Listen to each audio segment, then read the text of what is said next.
A millionaire fired the quiet janitor. Hours later, he saved his only child. Some people leave a building carrying a cardboard box. Others leave carrying years of silence that no one ever bothered to notice. At exactly 5:42 on a gray Thursday afternoon, Daniel Brooks removed the worn name badge from his Navy work shirt and placed it carefully on the polished reception desk as though it still deserved respect, even if he no longer did. Around him, employees hurried toward elevators with coffee cups, laptops, and conversations about weekend plans. No one slowed down.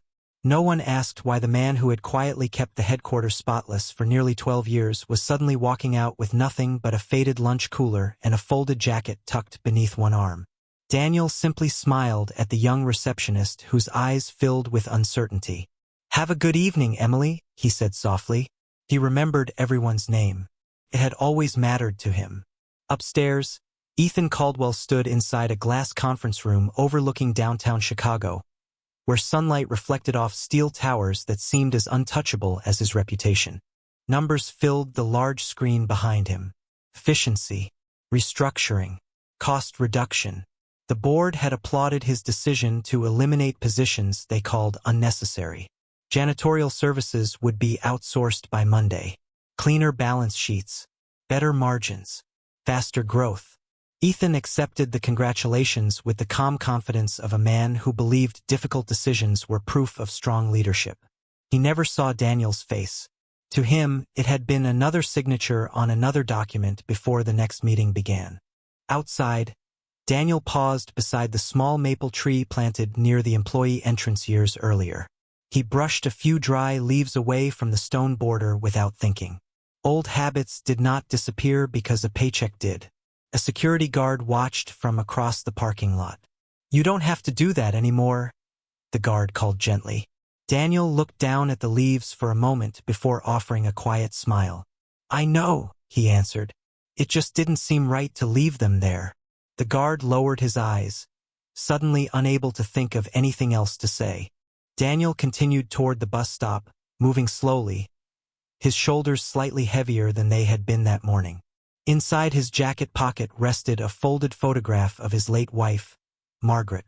Every difficult day ended with him touching its worn edges, as if love could still travel through paper. He wondered what she would have told him today. Probably the same thing she always used to say whenever life became unfair. "Don't let someone else's hurry change the kind of man you've decided to be." A city bus roared past before stopping with a sigh of compressed air. Daniel stepped aboard and quietly greeted the driver by name. The driver smiled back without surprise. They had shared the same ride home for years. Across town, Ethan glanced at his phone between meetings. A message from his 10-year-old son Noah waited unanswered. "Dad, are you still coming to my science presentation tomorrow?" Ethan stared at the words for a second before locking the screen again as another executive entered the room. "We'll talk tonight," he murmured to himself, though he had made the same promise before. As evenings settled over the city, one man carried success that somehow felt strangely hollow, while another carried disappointment without letting it harden into bitterness. Neither realized their paths had only begun to cross. But somewhere between a quiet goodbye and an unanswered text message, the shape of two lonely lives had already started to change, and perhaps the greatest measure of a person's character was never how they walked through the doors that welcomed them, but how gently they walked away from the ones that no longer did. The next morning arrived wrapped in pale winter light that settled quietly across Chicago like a promise no one had spoken aloud. Daniel Brooks woke before sunrise, just as he had for years, even though there was no longer a building waiting for him, no hallway needing attention, no forgotten coffee stains to erase before the first employee arrived. Habit was a gentle companion. It asked for nothing except consistency. He folded the blanket at the foot of his small bed, placed the old photograph of Margaret back on the nightstand with careful hands, and buttoned the same winter coat he had worn the afternoon before. Inside one pocket, he found the folded bus pass he no longer needed every weekday. He smiled faintly before slipping it back where it belonged. Some things deserve time before they were let go. Across the city, Ethan Caldwell stood alone in his spacious kitchen, staring into a mug of black coffee that had already gone cold. His expensive watch reminded him he had exactly 15 minutes before leaving for another full day of meetings. The message from Noah still sat unanswered on his phone. He reached for it, typed, "Looking forward to seeing your presentation today," then paused. Another notification appeared. His assistant had moved the quarterly investor call to the same hour. Ethan closed his eyes for only a heartbeat before deleting the message and replacing it with 4 shorter words. "I am sorry, buddy. Rain check." He pressed send, although the words felt strangely smaller than the disappointment they carried.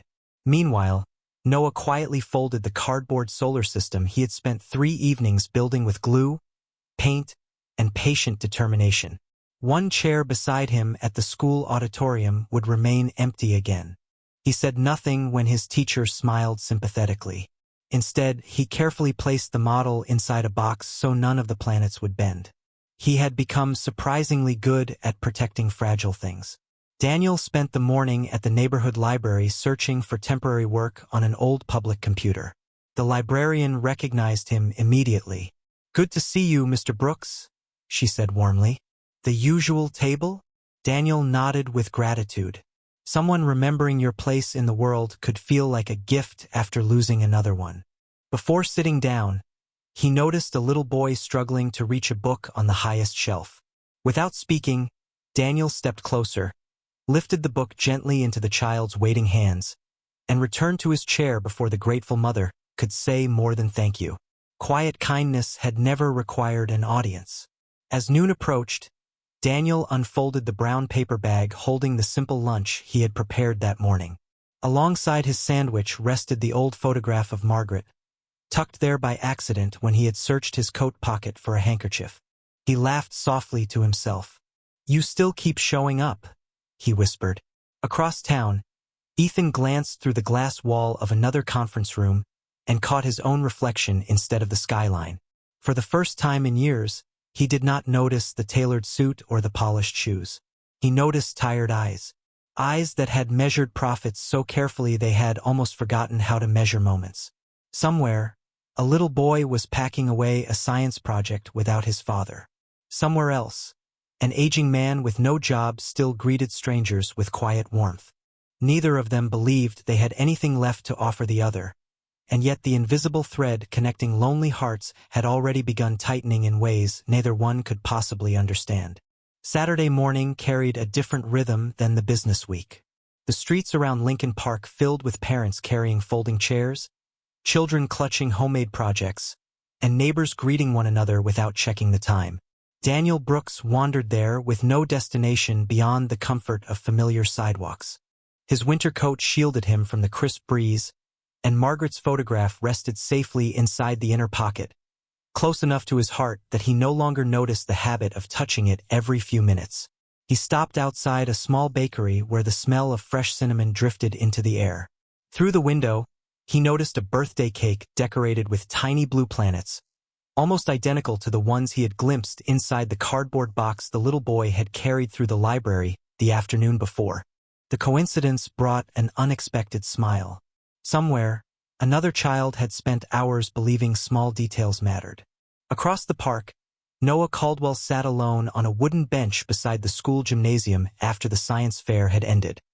His solar system model rested carefully beside him, every painted planet still attached despite the long morning. Other children laughed while taking family photographs. Mothers straightened jackets. Fathers lifted trophies into the sunlight.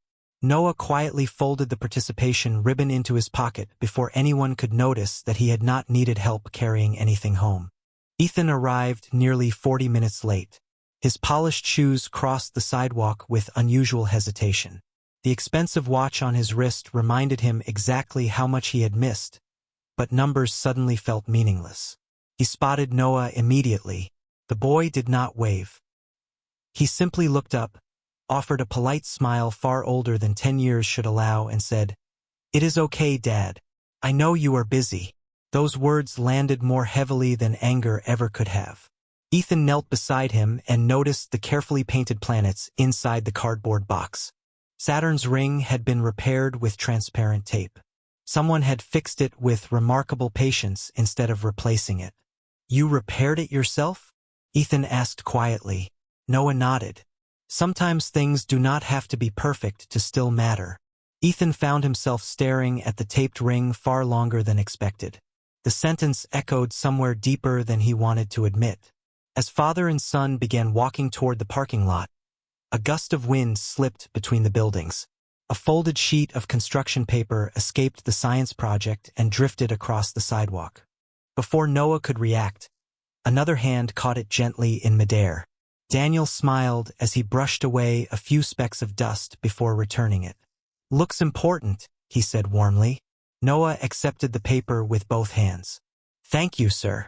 Daniel tipped his head politely and continued walking without expecting another word. Ethan barely looked up. His attention remained fixed on answering a business call that had begun vibrating inside his jacket pocket. By the time he ended the conversation, the older man had disappeared beyond a line of maple trees. Noah glanced back once, watching the stranger disappear into the crowd. There had been something familiar about the kindness in that quiet smile, as though the man had protected far more fragile things than a single piece of paper. Daniel continued toward the bus stop, unaware that the folded drawing he had saved showed a little boy standing beside an empty space labeled Dad. And somewhere inside Ethan, the image of a repaired ring around a paper planet had begun asking a question his wealth had never forced him to answer. When had fixing a company become easier than keeping a promise? Monday arrived beneath a sky the color of brushed steel, and the wind carried the sharp promise of another Chicago winter settling in early. Daniel Brooks spent the morning walking from one maintenance office to another, quietly filling out applications that all seemed to end with the same polite smile and the same familiar sentence. We will keep your information on file. By early afternoon, he found himself waiting at a downtown bus stop with only enough cash in his wallet for the ride home and a cup of coffee from the corner diner. The paper cup warmed his hands more than it warmed the cold air around him. Before taking the first sip, he caught himself turning slightly, almost expecting Margaret to tease him for always waiting until the coffee became lukewarm. The memory arrived gently instead of painfully this time. He smiled into the steam. Across the city, Ethan Caldwell ended another board meeting 30 minutes ahead of schedule. The presentation had gone flawlessly. Investors applauded the company's rising profits, congratulated his leadership, and praised the restructuring plan that had eliminated unnecessary expenses. Yet while the conference room emptied, Ethan remained seated, absent-mindedly turning his expensive watch around his wrist. For years, it had represented precision. Today, it only reminded him how often he arrived too late for the people who mattered most. Noah's folded science ribbon remained inside Ethan's briefcase beside a stack of contracts. He had slipped it there without realizing why he could not throw it away. That afternoon, Ethan surprised Noah by picking him up from school himself. The boy climbed into the passenger seat carrying his backpack and the carefully repaired solar system model. Saturn's taped ring had survived another day. Can we stop at the bookstore? Noah asked quietly. Ethan looked at the dashboard clock, then at the list of missed calls lighting up his phone. For the first time in years, he silenced the device without answering. Yes, he replied. We have time. Noah smiled, not because of the bookstore, but because of those last 3 words. They sounded unfamiliar, almost precious. A few blocks away, Daniel stepped out of the diner, carefully folding the coffee receipt before slipping it into his wallet. Margaret had always saved little receipts from ordinary days because she believed simple moments deserved remembering too. Daniel never understood the habit until after she was gone. Now every small piece of paper felt like proof that an ordinary afternoon could still matter. As he approached the intersection near the bookstore, he noticed a familiar black sedan pull into a parking space. Noah climbed out first, balancing the cardboard box against his chest. Ethan followed, finally placing his telephone inside his coat pocket instead of holding it in his hand. Daniel recognized them immediately but lowered his eyes and continued walking. Some meetings belong to chance, not intention. Before he reached the corner, he heard Noah laughing. It was not loud. It was the quiet laugh of a child discovering that his father was actually listening. Daniel paused for only a second. The sound reminded him of evenings long ago when his own home had still been filled with conversation drifting from the kitchen. He reached into his winter coat, touched Margaret's photograph once more, then continued toward the crosswalk with peaceful steps. Behind him, Ethan watched Noah disappear into the bookstore entrance and, without knowing why, found himself wondering about the older stranger who always seemed to appear for just a moment before quietly fading back into the crowd, as though life itself kept placing one gentle soul at the edge of their story for a reason that had not yet revealed itself. The bookstore door closed softly behind Noah, and the warm scent of paper, cedar shelves, and fresh coffee replaced the sharp air outside. Ethan followed a few steps behind, resisting the familiar urge to glance at his phone. For the first time in months, the silence between father and son did not feel uncomfortable. Noah wandered slowly through the children's section, gently tracing his fingertips across rows of colorful book spines before stopping in front of a display about the solar system. "Can we read this one together tonight?" he asked, lifting a hardcover book with careful hands. Ethan looked at the hopeful expression on his son's face before nodding without hesitation. "Yes," he answered. "Tonight belongs to us." The promise settled warmly between them, fragile but real. Outside, Daniel Brooks reached the opposite corner carrying the empty coffee cup he still had not found a trash can to throw away. His folded receipt remained tucked safely inside his wallet beside Margaret's photograph. Tiny reminders that ordinary days could still leave lasting footprints. He noticed the Caldwell sedan parked near the curb and smiled faintly after seeing Noah through the bookstore window, happily turning pages while Ethan listened instead of rushing. It was a simple picture, yet somehow it made Daniel believe that people could still change, one quiet decision at a time. As the afternoon shadows stretched across the street, a delivery van stopped farther ahead, while another vehicle slowly backed away from the curb. Several pedestrians instinctively paused. Daniel did too. His eyes naturally scanned the intersection, the same habit years of maintenance work had quietly taught him. Notice what others overlook. Anticipate small problems before they become large ones. Across the sidewalk, Noah suddenly remembered the folded construction drawing still resting inside the car beside his repaired solar system model. "Dad, I forgot something," he called with excitement before turning back toward the parking space. Ethan had just reached for the bookstore door to hold it open for another customer and did not immediately realize Noah had stepped away. Daniel saw the movement first. His coffee cup slipped gently from his hand onto the sidewalk as he changed direction without thinking. His winter coat opened in the cold breeze, revealing the corner of Margaret's photograph peeking from the inside pocket. Time seemed to slow, not because danger filled the moment, but because instinct quietly overruled hesitation. Daniel reached Noah with calm, steady steps and placed a reassuring hand on the boy's shoulder just before guiding him a few feet back toward the sidewalk as another vehicle completed its careful turn through the busy intersection. The driver immediately slowed and offered an apologetic wave, having never noticed the child. Noah looked up, surprised more than frightened. "Thank you," he whispered, still holding the astronomy book against his chest. Daniel smiled kindly. "Sometimes the safest path is simply the one we take together." Ethan turned at the sound of Noah's voice and hurried over, his heartbeat racing from what might have happened rather than what actually had.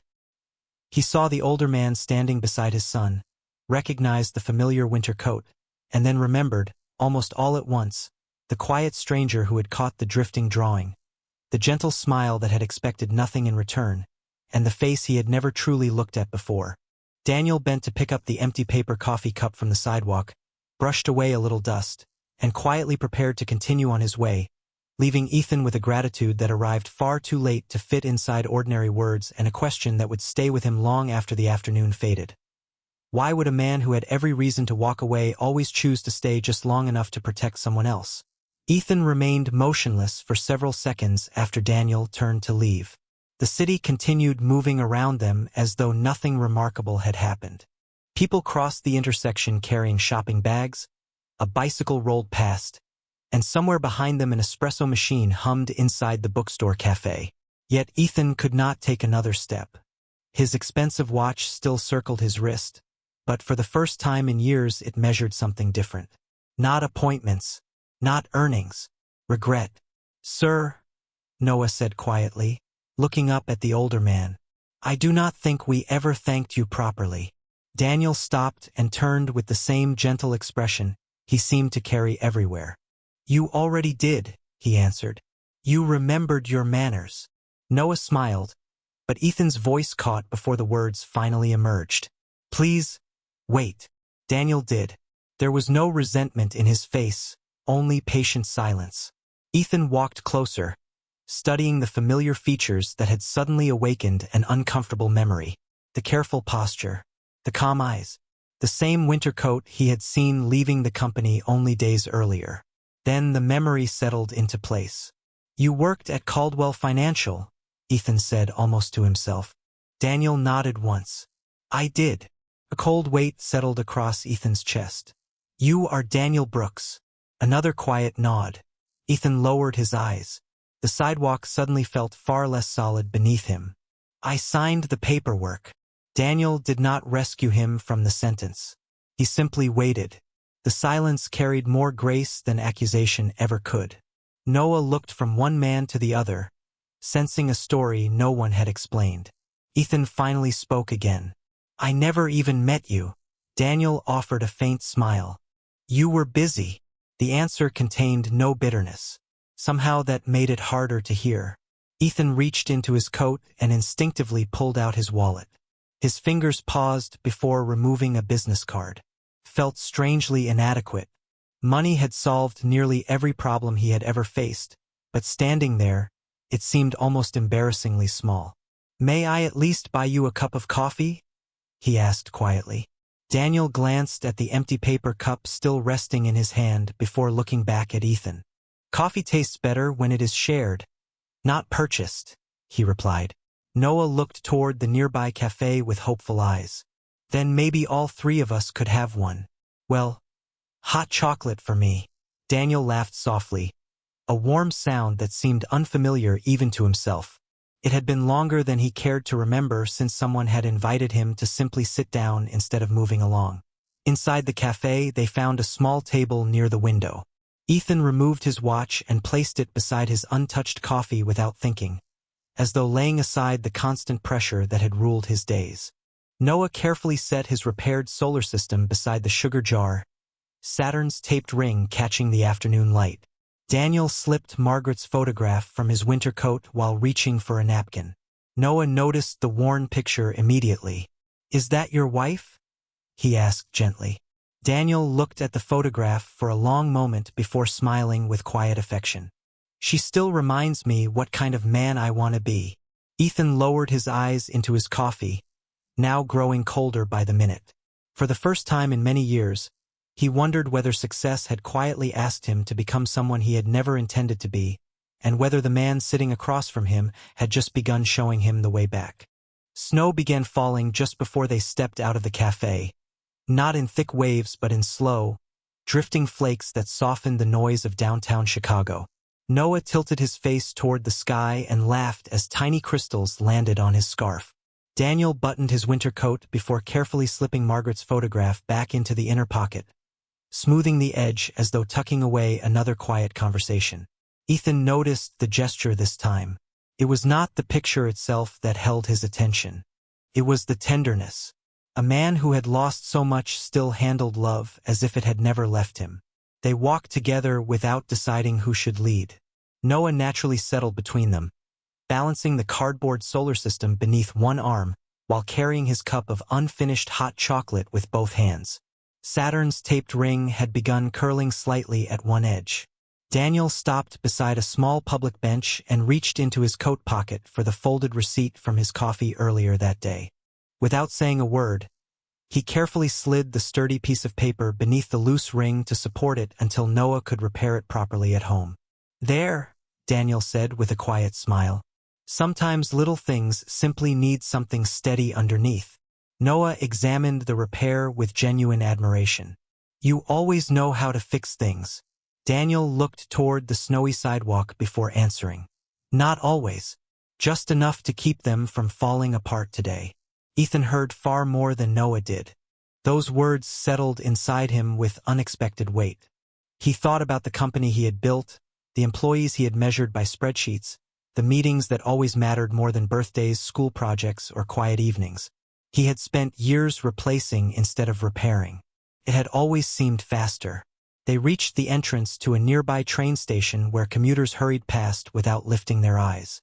Daniel prepared to say goodbye, but Noah hesitated. "Would you come to my birthday next month?" he asked with the innocent courage only children possess. Ethan looked at his son in surprise. They had known Daniel only a short while, yet the invitation felt strangely natural. Daniel's smile faded into thoughtful silence.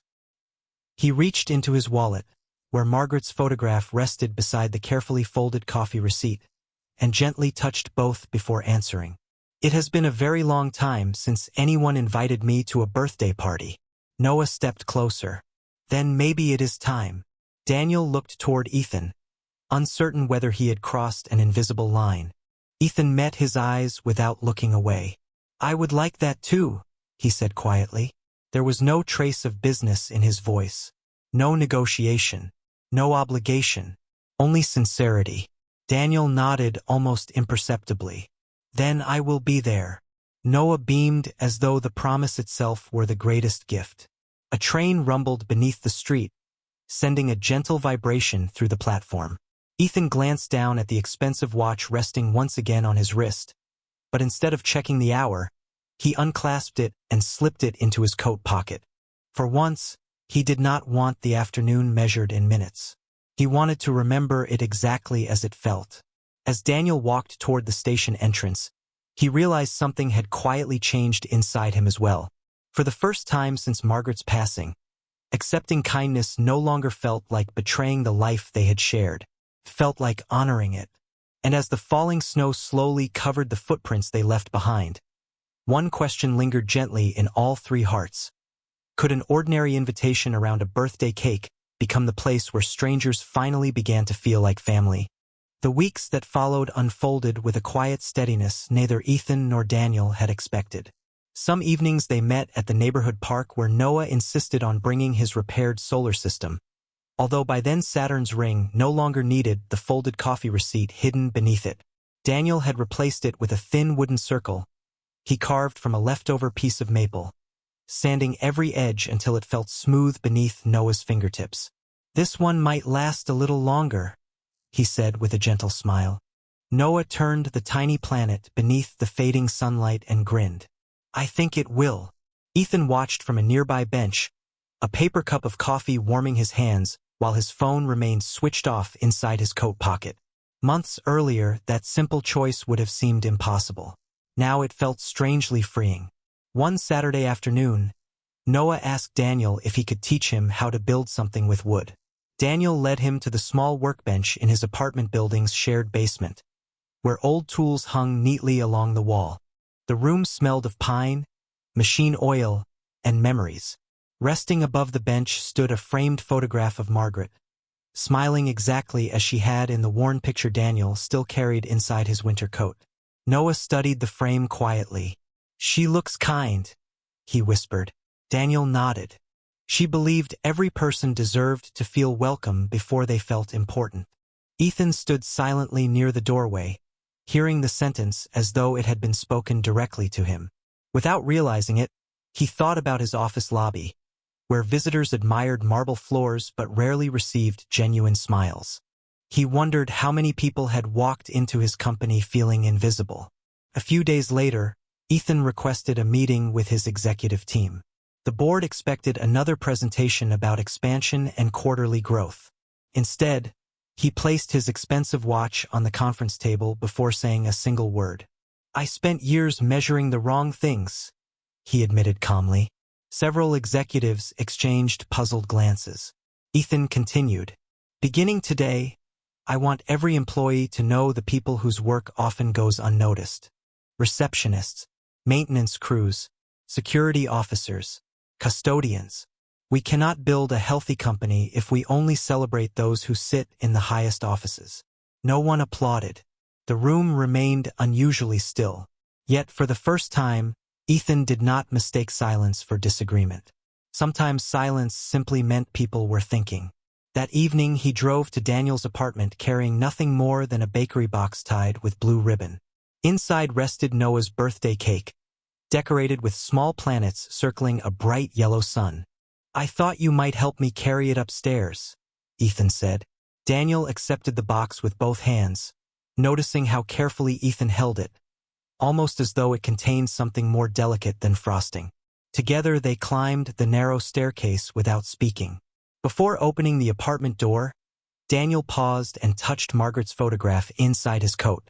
The gesture no longer came from loneliness, came from gratitude.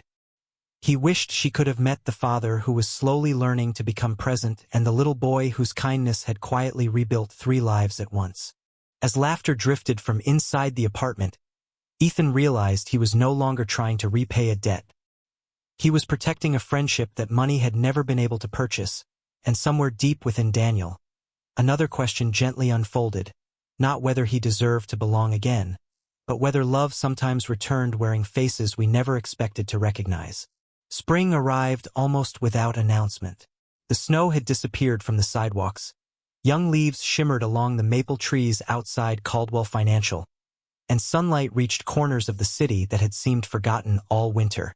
Nearly a year had passed since an aging janitor had quietly walked away carrying a lunch cooler, a faded winter coat, and a heart that still refused to grow bitter. On Monday morning, employees gathered in the company atrium expecting another quarterly address. Instead, they found something unusual. The polished marble floor remained. The glass walls still reflected the skyline, but along the entrance stood framed photographs of every department, from executives to receptionists, from accountants to custodians, each displayed with equal care. Ethan Caldwell stepped onto the stage without notes. The expensive watch that had once ruled every hour of his life remained inside his jacket pocket, untouched. He looked across the room before speaking. "For a long time, I believed leadership meant making the hardest decisions. I was wrong. Leadership begins by seeing people before seeing numbers." The room fell completely still. Ethan turned toward the front row where Daniel Brooks sat beside Noah, wearing the same winter coat folded neatly over the back of his chair, although the weather no longer required it. Inside the pocket rested Margaret's photograph, its edges softer now from years of being carried close to his heart. Ethan continued quietly. "Last year I dismissed someone whose value I had never taken the time to understand." He responded not with resentment, but with compassion. "He reminded my son what kindness looks like, and he reminded me what humility feels like." Ethan walked down from the stage instead of waiting for applause. He stopped in front of Daniel and extended both hands. "Would you help us build a company where no one feels invisible?" Daniel looked around the room filled with familiar faces. Some had once hurried past him without lifting their eyes.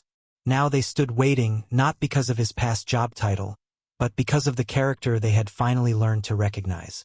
Daniel smiled gently.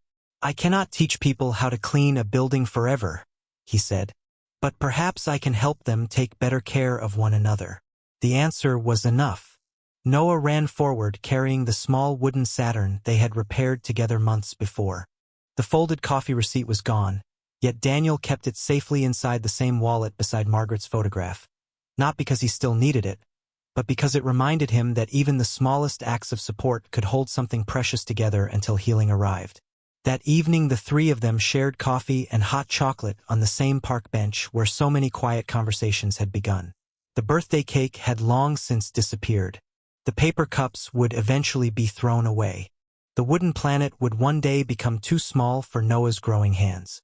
Yet the meaning inside those ordinary objects remained. Ethan no longer measured success by profit alone. Daniel no longer believed loneliness had the final word. Noah grew up surrounded not only by a father who had learned to be present, but also by a friend who taught him that strength could speak softly. As the sun settled behind the Chicago skyline, Daniel slipped Margaret's photograph from his pocket one last time and smiled toward the fading light. "You were right," he whispered. "Kindness always finds its way home.